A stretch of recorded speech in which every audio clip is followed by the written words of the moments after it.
James Paterson, look, there's now an attempt in the discussion in Australia about this to blame the Australian government, even the media, people like us at Sky, for failing to manage the relationship with China. Do you buy this argument? Well, Sharri, we sometimes have this very silly debate in Australia that if only we changed our tone a little bit, if only we had a little bit more nuance, that all of a sudden our relationship with China would dramatically improve.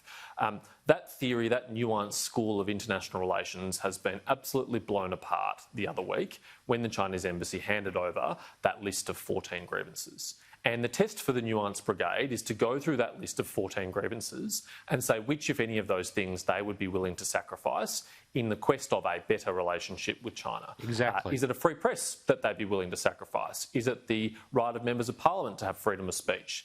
Is it protections against foreign interference in our political system? Is it control over our own foreign investment framework? I mean, is it allowing Huawei back into our 5G system?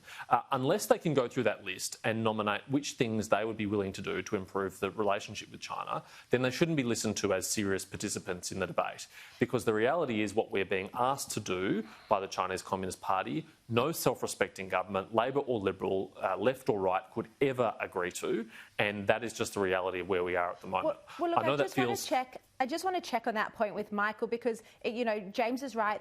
And I know you would agree, Michael, but those 14 grievances are considered by the Australian government to be issues of national security and they are non-negotiable. But Michael, do you think, and I've got to be quick because I'm running out of time here, but do you think the current federal Labor Party would have the same position or do you have some concerns there?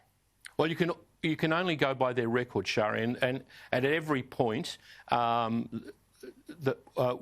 and Albo have backed the federal government so far. So, to their credit, I would be a bit more active on Hong Kong and the Uyghurs and the South China Sea than they are. But on the serious issues in the Senate and in the House, James and the Liberals can rely on them because Australia is being attacked and they understand the policy change is from China, not from us.